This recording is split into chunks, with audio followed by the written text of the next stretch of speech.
For you market watchers, the Dow was up 47 points today, closed up.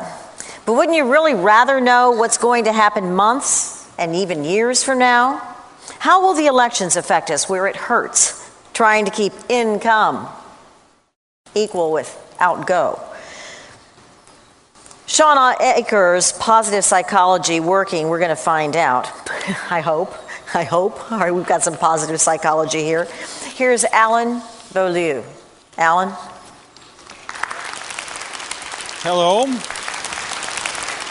You've been sitting all day, pretty much, and the room's fairly dark, and now we get to talk about economics. How's that for planning? Isn't that something? I know.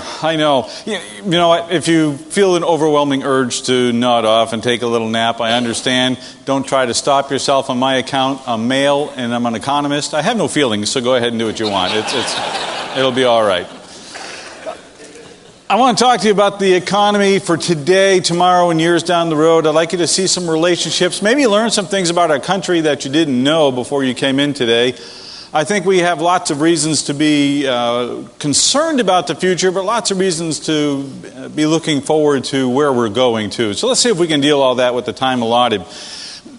The yellow line that marches across the screen, that's industrial production. That will be our benchmark for what's happening in the U.S. for our discussion right now. And that dotted green section, that's the forecast that my brother and I at the Institute for Trend Research, we put that down in 2003. And things tracked as we had hoped. 2007 came in just a little shy of where we thought a number of years ago. We have updated that outlook. We did this 6 quarters ago. The economy is tracking as we had hoped. The world is moving as we had anticipated. We can take a deep breath and slow down just a little bit and maybe turn off our radios and turn off our TVs and not pick up so many newspapers and understand the world's not falling apart. Feel better? Yeah, okay, it's not that bad. Well, unless, of course, you come from Detroit. But nobody's here from Detroit, right? Okay. The economy is going to grow in 2008. I know you've been hearing a lot about a recession and that perhaps we're already in a recession. Well, the housing industry is in a recession. There's no doubt about that. And some segments that are attached to housing. But as a U.S. economy, we are still growing. It's not a strong growth rate, but we are still growing. And the forecast calls for continued growth for 2008, 2%, pretty mild.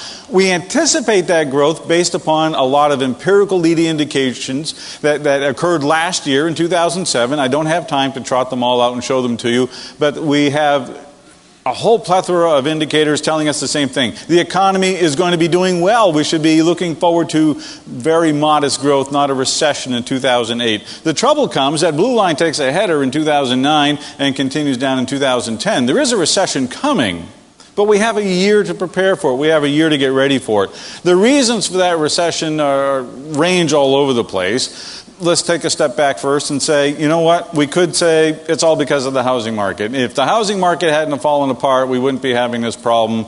And really, if we're going to blame it on the housing market, we should probably blame it on Alan Greenspan and Wall Street and bankers and anybody else that we could trot out and take a shot at. Being from New England, we always look for reasons why we lost, like the Super Bowl. I mean, the reality is, if it was just the housing market, we could absorb it. The economy is larger than the housing market. There are lots of other things going wrong right now that will be piling upon us. Interest rates are low. The American consumer is taking advantage of that to a certain extent and will continue to enjoy some push from that, not as much as we would like. But inflationary pressures are building. Inflationary pressures are building in this country and around the world. Commodity prices and wage pressures from China. Inflation is being exported from China and other parts of the world, and we are finding those pressures building. Dr. Bernanke of the Federal Reserve Board has proven to be an inflation dove. We had hoped he'd be a hawk, but he's a dove. What that means is that as he's ratcheting down the federal funds rate and discounts rate, he's creating a box for himself. As these inflationary pressures come, he's going to be making the fire hotter than it would be otherwise. He is building a situation where he is going to have to jack rates a year from now, maybe even earlier, and have the adverse impact on the economy. It's going to start to really negatively impact the consumer. We have all those housing refis that are going to be going on. We have 1.8 million of them. The federal government can't possibly bail them all out.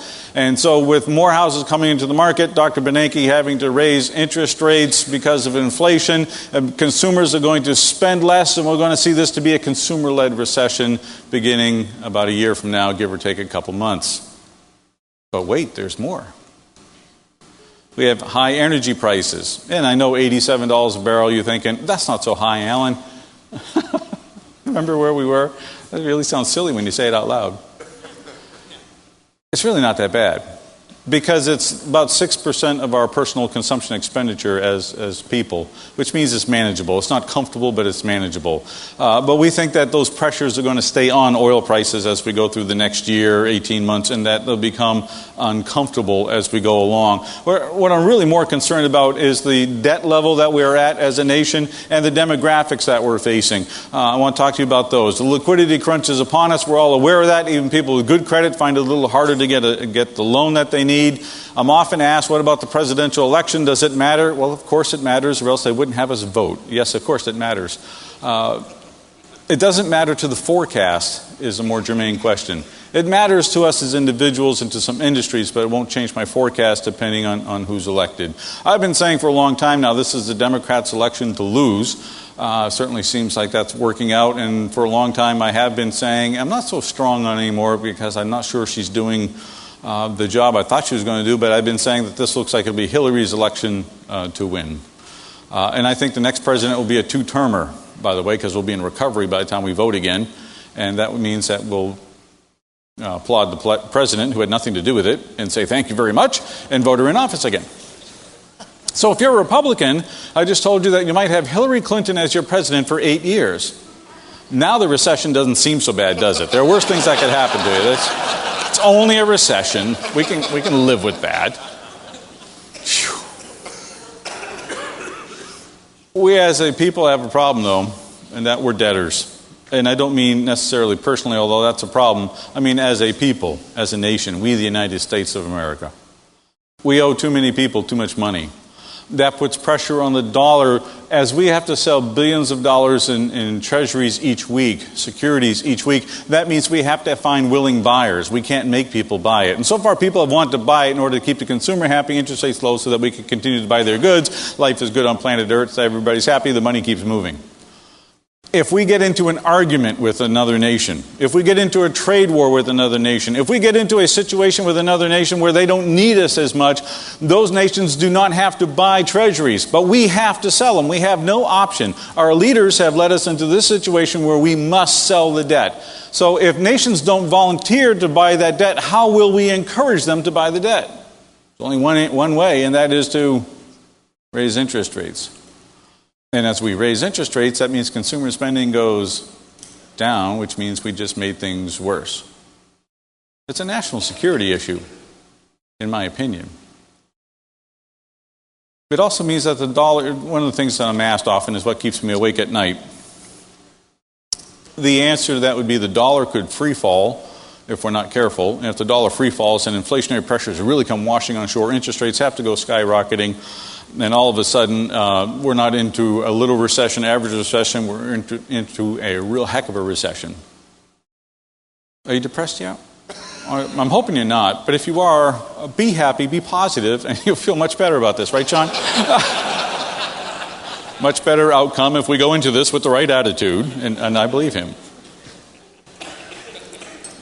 Huge on the agenda is demographics. We're getting older. I know we don't like to admit it, and I learned today we're decaying. We're not getting older, we're decaying. And I believe that with all my heart, doctor. Those people that are decaying and going to be on Social Security soon also want Medicare, and they also want their prescription drug programs. Huge budget busters. The extent of those is hard to imagine how much money that will take out of the federal coffers as more and more people retire. As they retire, they will demand that money. They're entitled to it. We owe it to them, so we have to give it to them. Where is the money going to come from? Well, we either have to raise the deficit ceiling and get into more deficit spending, see the previous discussion, how wonderful an idea that is. Or, of course, we could not give them their benefits. That's a large bloating block. I don't see that happening. Well, perhaps we could raise taxes. Ooh, wouldn't that have a wonderful impact on the consumer? And yet, that's the most logical thing to do. Any way you look at it, we have the greatest generation that ever lived, that's going to live longer, and we hope healthier, that we're going to have to support for an even longer period of time. Social Security, by the way, was designed to last 6 months after the average person died. Not 20 years before we assumed room temperature, okay? There's a big difference in expectation and reality here. The program was never designed to meet.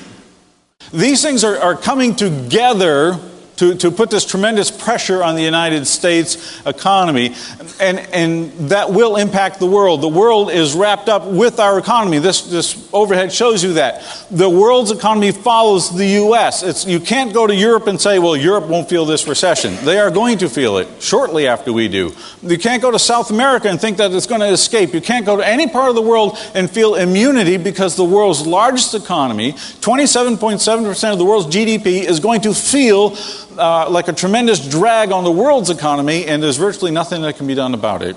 There's certainly no time to do anything about it. China is not the answer. Now, Robin started this morning with tremendous insight into India and China.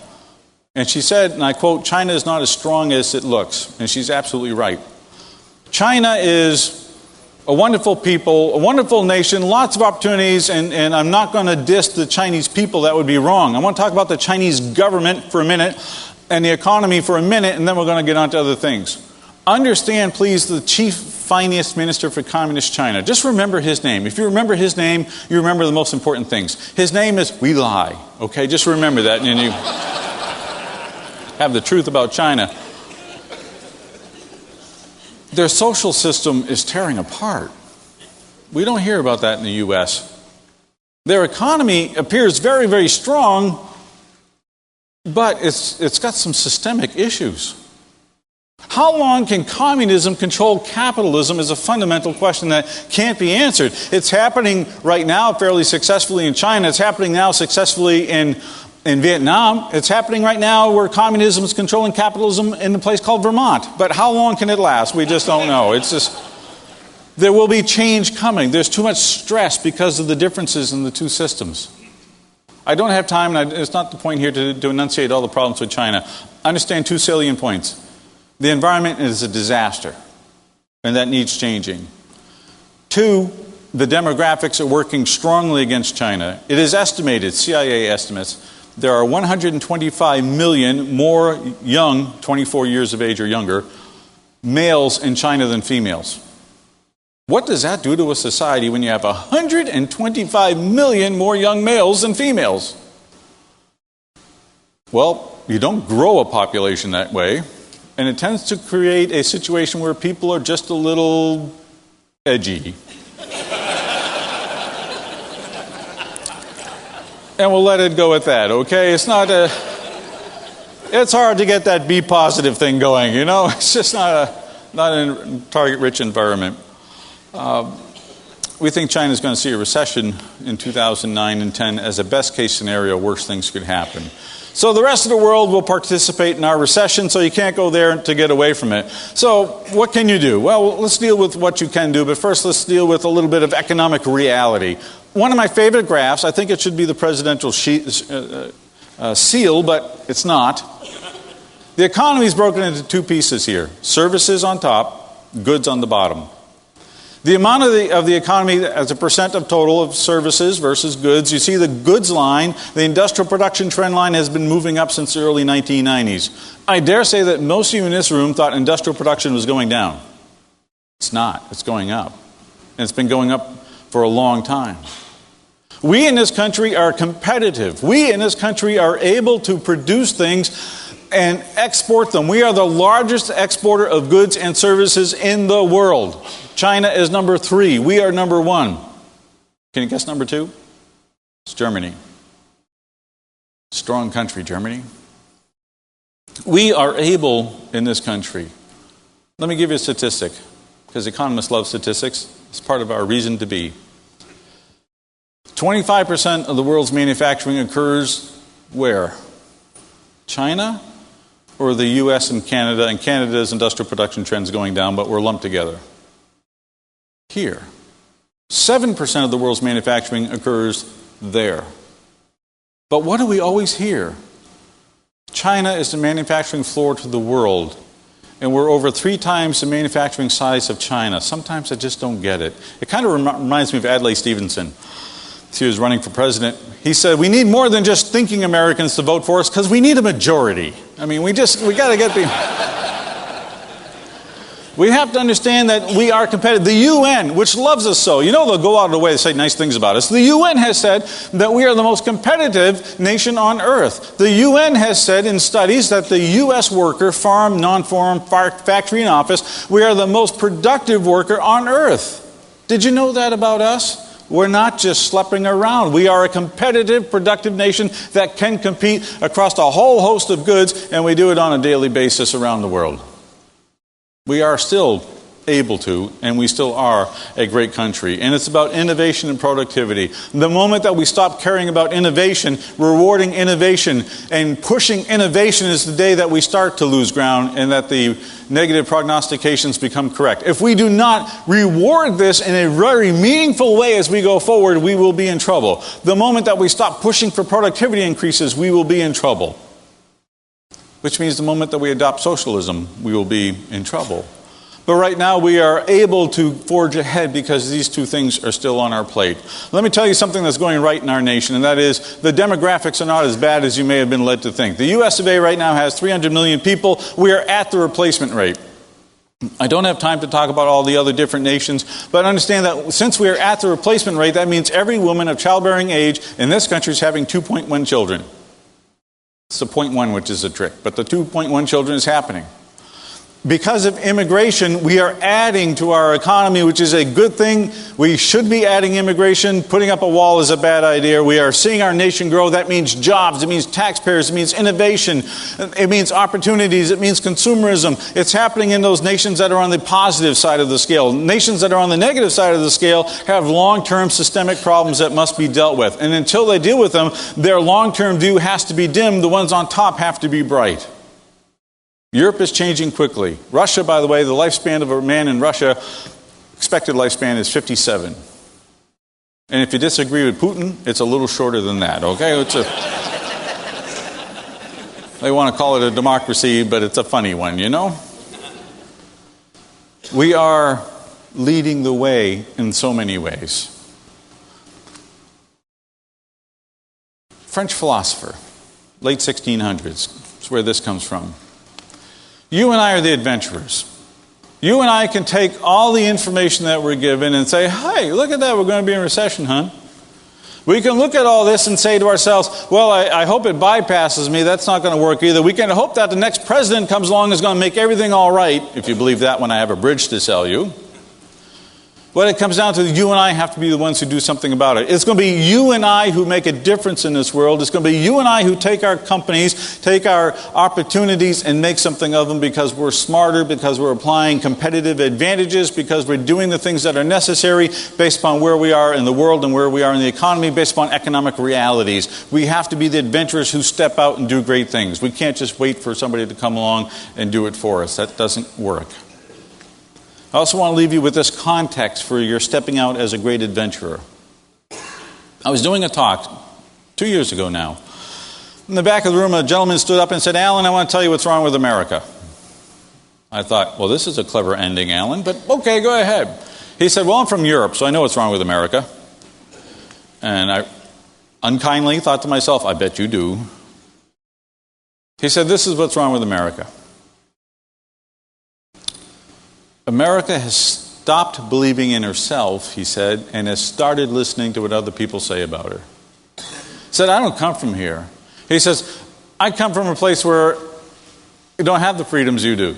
He says, I travel from Maine to Florida to California, he says, and I see the most blessed nation on earth, is what he said. I see a nation that has more freedom, more natural resources, more beauty, hardworking families, a place where I can get a job and take care of my family, a place where I can start a business and create wealth, a place where I can become a citizen, become governor of California. How great is that? He said, I don't understand what's wrong with America. Have you forgotten that every fundamental freedom that got you here is still in place? I think he's right. We've forgotten who we are. We're not perfect. We're not perfect. Thank you.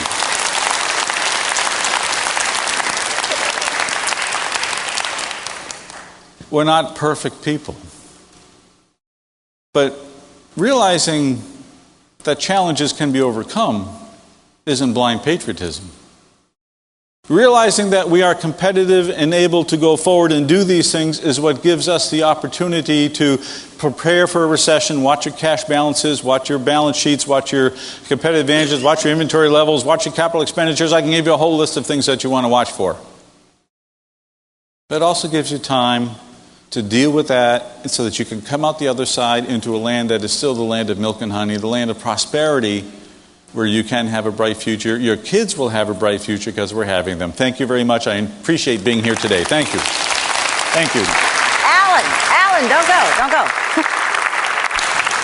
The hard landing that you're predicting, what mitigating factors could they be to make it softer or make it worse? Things that we might be on the lookout for. Sure. Service sector will be softer, and if you deal with things that have to do with travel, the elderly, which means health care or taking care of them, assisted living facilities, that will certainly do better. Insurance companies will probably do fine in through there. Energy companies will probably do fine in through there. Private education facilities like University of Phoenix, et cetera, will do fine in periods of downturn as well. So there are a number of opportunities. Environmental companies, environmental investments, alternative forms of energy, those are the types of things that will pretty much ignore this recession. Provided there's no major cataclysm or event. If the dollar melts down and the world falls apart, then come to New Hampshire, nothing happens there, so we'll be fine. Thank you.